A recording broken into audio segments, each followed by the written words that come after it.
mong abante. Paano to makakatulong sa'yo para makaabante ka sa iyong pangarap?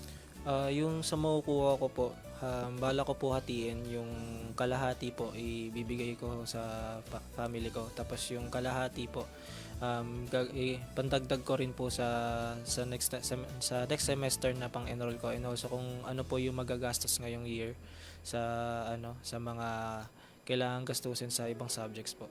Nakakatawa, Okay, no? oo. Kasama pa rin talaga sa pangarap mo yung parents mo, andun pa yung kalahati, tapos sa'yo, no? Oo. Nakakatawa, Ate Faith, nakaka-inspire. Ganun yung nga kwento yata mo. pag panganay. Oo. Taga Diba? kumbaga, ikaw talaga yung nag-iisip para sa iyong pamilya, no? Oo, Bilang pagka panganay. panganay, no, nakikita mo kaagad, tapos nakikita mo pa yung mga kapatid mo, no? Ano Nakaka- pangarap mo para sa mga kapatid mo?